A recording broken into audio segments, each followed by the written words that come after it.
Hello, my name is Pamela Thomas. My husband Nathan Thomas and I operated at a station for many years in Schoolcraft, Michigan, and kept diaries of the events that happened at the station. We provided food and shelter for about 1,500 freedom seekers. In the year 1840, I became a part of the Underground Railroad. In the year 1843, a Mr. Cross stopped us and arranged for safe and speedy conveyance for the fugitives of slavery to Canada. This is the Underground Railroad. My house was soon to be a station. My husband's extensive acquaintance with the anti-slaverymen in this state frequently gave us the pleasure of entertaining good men. My friend Zachariah Sugar drove colored people to my house, whom I soon fed and ushered into my husband's office, where couches were to be prepared for their rest until morning. An injured elderly man asked, "Where's the doctor?" And in reply, I say he is going to engage with a man and team to take these colored people in the morning to Mr. Hussey's house in Battle Creek. For this is my life, but all I want to be known for are these simple words. I want everybody to know me for the help I put into helping get rid of slavery. Hello, my name is Dr. Nathan Thomas. In 1803, I was born in Mount Pleasant, Ohio, a Quaker town well known for its anti-slavery activities. I settled in Schoolcraft, Michigan around 1833. Before I married my wife, Pamela Brown, I was boarding in a hotel and I assisted and protected fugitive slaves. Around 1840 and 1860, my wife and I assisted 1,000 to 1,500 slaves to freedom. Slaves were often brought to my house by Zachariah Sugar, a fellow Quaker living in Young Prairie, Cass County. Then I would shuttle the slaves to Aretas Hussey, another fellow Quaker living in Battle Creek, Michigan. Then the slaves would make their way onto freedom in Canada. And I died in 1837, and I want to be remembered as a hardworking man who believed in freedom for all. Hello, my name is Laura Smith Havlin, and I was born on December 20th, 1808. I was born in Canada to Daniel Smith and Asenath Snea Blanchard. When I was young, I established the Underground Railroad Station. I was glad to establish the Underground Railroad Station. My father, Daniel, was a minister at the Society of Friends. My mother was just another. My family described me as an inquisitive child. Later in my life, we moved to Michigan. When I turned 16, I met a man named Charles Haviland Jr. After I met Charles, I founded the first school for children of all races. Also, I taught spelling lessons. My students enjoyed the class. In 1838, I upset my neighbors by funding a labor school. At that point, I didn't care what people thought. Also, I didn't care what people thought about my clothes because I couldn't afford fancy clothes. And then sickness came along. Erysipelas hit my mother, sister, husband, father, and baby. I was sad. On April 20th, 1898, I died. I would like to be remembered as a caring woman and a woman who believed in education for all children. Hello, my name is Angelina Osborne. I am the daughter of Josiah Osborne and part of the abolitionist family. During the Kentucky raid, I testified on behalf of the freedom seekers. My words were used by the slave catchers against my father. I was proud that my father had tried to protect the freedom seekers from the Kentucky slave catchers. I told the judge the truth about my father's actions, but my testimony proved that my father was guilty of breaking the fugitive slave law. I was only 12 years old when this had happened. If we can only imagine, my father was still very proud of me because I acted according to my strong Quaker values. I married and remained an active citizen of Cass County for my entire life. I want to be remembered as a woman who told the truth no matter the cost.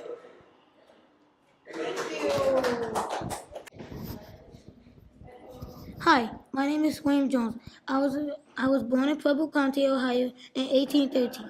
My father is Charles Jones, married Stephen Bogue's sister Anna in 1812. I am a Quaker abolitionist who gave shelter and food to freedom seekers on my own farm for their hard work. I was responsible for keeping the crowd calm during the Kentucky Raid of 1847.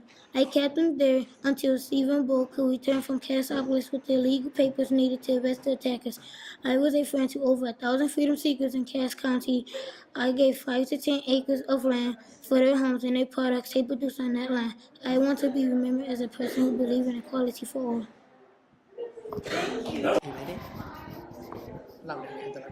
Hello, my name is Diza Abrams. I was born in Ohio about 1824. My mother's name is Sarah and my father's name is Harwell Abrams. I have 3 sisters and a brother. Early September was the beginning of the school year in a one-room country schoolhouse. Each morning, farm chores were to be done, then children got ready for school. Cows were to be milked and other animals were to be cleaned, watered, and fed. Parents and children worked together. In late fall, corn was to be husked in the field.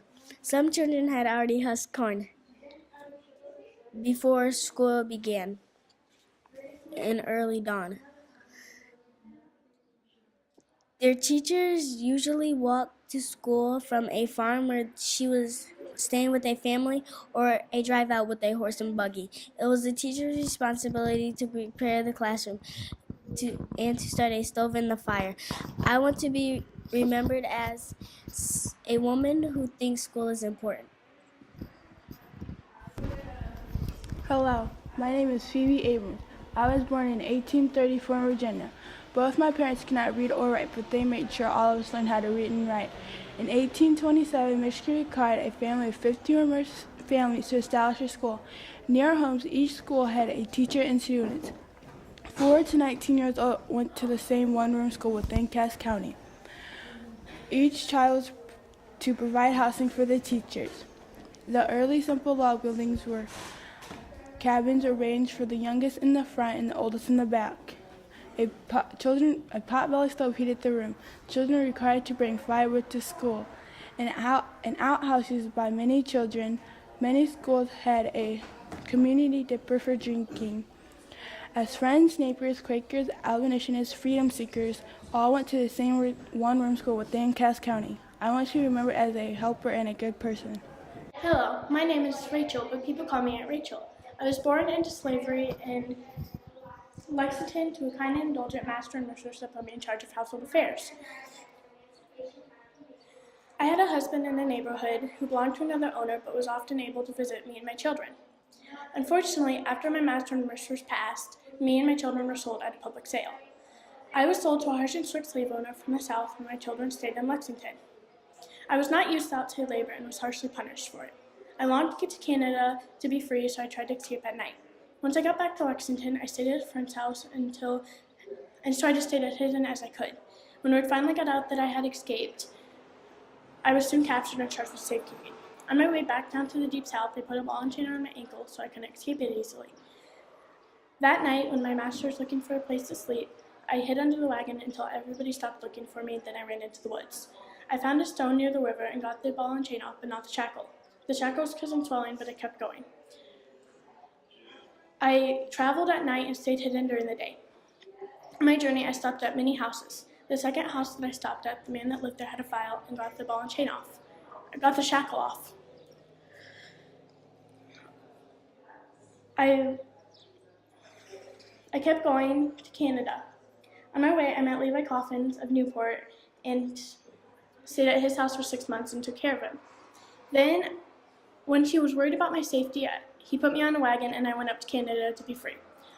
In Canada, I remarried a man by the name of Pease and we lived in a cottage. At one point, my leg got infected and some of the greatest doctors in Detroit said it had to be amputated, but Keys would not allow doctors into his house. It got better. I want to be remembered as a strong and brave woman who thought freedom was the most valuable thing in a person's life. Hello, my name is Lucy Blackburn, but my birth name was Ruthie Blackburn, and I was married to Thornton Blackburn. We were slaves in the early 1800s. In 1831, we escaped and fled to Detroit, Michigan, where we became well-liked members of the African American community. In 1833, our master found us. He had us thrown in jail for violating the Fugitive Slave Act of 1793. The day before I was to be returned to slavery, a woman named Mrs. French came in. She traded clothes with me, where I then escaped and fled to Amherstburg, Ontario. The day my husband was to be returned to slavery, a riot broke out in front of the jailhouse. The chaos allowed Thornton to escape, where he met me in Ontario. Then we moved to Toronto, where we started our very first cab company and lived a good life. Sadly, in 1890, Thornton died, and in 1895, I died too. I want to be remembered as someone who always had hope, helped others in need, and worked to earn the life I lived in Toronto. 7 years ago, our fathers brought forth on this continent a new nation, dedicated to the proposition that all men are created equal. We are now met in a great civil war, testing whether that nation, or any nation so conceived and so dedicated, can long endure. We are now met on a great battlefield of that war. We have come here together to dedicate a portion of this land to the brave men who here gave their lives, that that nation might stand. It is altogether fitting and proper that we should do this. But in a larger sense, we cannot dedicate, we cannot consecrate, we cannot hallow this ground, for the brave men, living and dead, have consecrated it far above our poor abilities to add or detract it. That here we resolve that these dead shall not have died in vain, that that nation shall have a new birth of freedom, and that government of the people, for the people, by the people, shall not perish from this earth.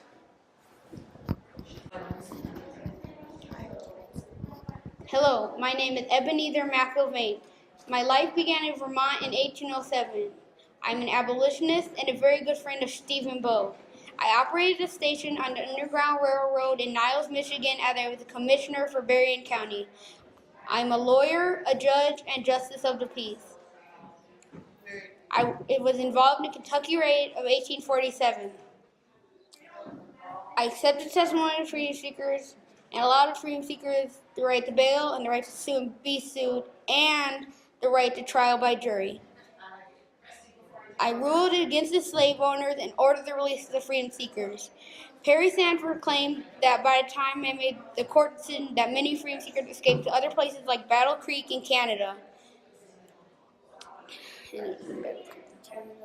7 Quakers were sued in U.S. District Court in Detroit for the value of the freedom seekers, but facing the trial in Hungary, but facing retrial, 2 of the defendants paid about $1,300 for damage in court costs in the final settlement. Being an abolitionist, I ruled in favor of the freedom seekers. After my station, the freedom seekers were transported to Canada. Sadly, I passed away October 27, 1874. I want to be remembered as a man who took great risks for what I believed. Hello, my name is Sojourner Truth, but my birth name was Isabella Baumfree. I was an abolitionist and a women's rights activist. I was born in Richmond, New York in 1797 into slavery. When I was a little girl, I was sold with a flock of sheep for $100. Later in my life, I fell in love with a man named Robert, and we had a child named Diana. Robert's owner did not allow our relationship, so we had to be separated. I was forced to marry a man named Thomas. I never saw Robert again. I escaped to freedom in 1826 with my baby Sophia when I was about 29 years old. My other daughter and son stayed behind. I then began traveling the country with my speeches about equality. On October 29, 1864, I was chosen by Abraham Lincoln to speak at the White House about equal rights. I died November 26, 1883, at my home in Battle Creek, Michigan, when I was 90 years old. I want to be remembered by one of my many quotes. If the first woman God ever made was strong enough to turn the world upside down, these women together ought to be able to turn it right again. Hello, my name is Martha Shepard. I was born a slave in Virginia in 1822. When I was only 6 years old, my mother gave me to a doctor on his way to Michigan. My mother did this so I would never have to grow up into slavery. We went to Kalamazoo, Michigan, and later to Cassopolis, Michigan. There I met and married Henry Shepard. I was only 16 years old and he was 21. I was never a slave again, and all 15 of my children were born free in Cass County, Michigan. Several of Henry and my children did not make it to adulthood, but during these difficult days, I received support from my church family. I was an active member of the AME Church in Vandalia. I could not read or write but valued education and made sure all my children attended school in Penn Township. Both black and white children attended school, as did their teachers. Henry and I lived in Porter Township and later moved to Vandalia. In the 1870s, Henry and I moved to Covert, Michigan, near our oldest daughter, Elizabeth. I died on September 8, 1889, at the age of 67. I want to be remembered as a person who was willing to lend a hand to anyone in distress.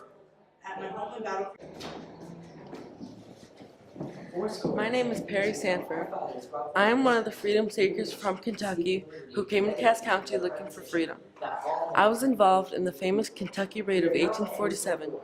The raid was about freedom seekers from Kentucky who came to Cass County to escape enslavement from cruel plantation masters. After I escaped from my plantation, my master sent a spy by the name Mr. Carpenter. Mr. Carpenter's job was to find out exactly where these freedom seekers lived in Cass County and take them back to Kentucky. The slave catchers were not successful in capturing us freedom seekers. Some of us eventually escaped north to Canada. I am very lucky to be part of the Kentucky Raid of 1847. I believe in giving every human being a fair chance to make a decent living for them and their families. I want to be remembered as a person who believes in giving everyone the right to be free. Hello, my name is Abraham Lincoln. I was born on February 12, 1809. I'm 6'4". My wife's name is Marion Lincoln, and I have 4 children: Robert, Baker, William, and Tad Lincoln. My parents' names are Nancy and Thomas Lincoln. I served 3 months in the Army, and I have a memorial in Washington, D.C. Before I was president, I was a congressman, and before that, I was a lawyer and a state representative. I ran for senator but lost to Stephen Douglas despite winning the popular vote. I signed the Emancipation Proclamation, which started freeing slaves. I also signed the 13th Amendment, which ended slavery. The Civil War ended when I was president, which preserved the United States. But sadly, in 1856, I was assassinated by John Wilkes Booth at the age 56. I want to be remembered as a man who saw equality for all. Hi, my name is Little Barry Crawford Stewart. My parents are Richard and Barbara Casey Stewart. I was born on March 1st, 1828 in Ohio. When I grew up, I was a free black man and moved to Virginia, then Tennessee, and then back to Ohio. Soon I met Mary Ann Bird and later married her. We had 11 children. I was a husband, a father of 11 healthy children, a businessman, a successful farmer, a soldier in the Civil War, and a member of the 102nd Michigan Colored Regiment. I want to be remembered as a defender of Old Glory.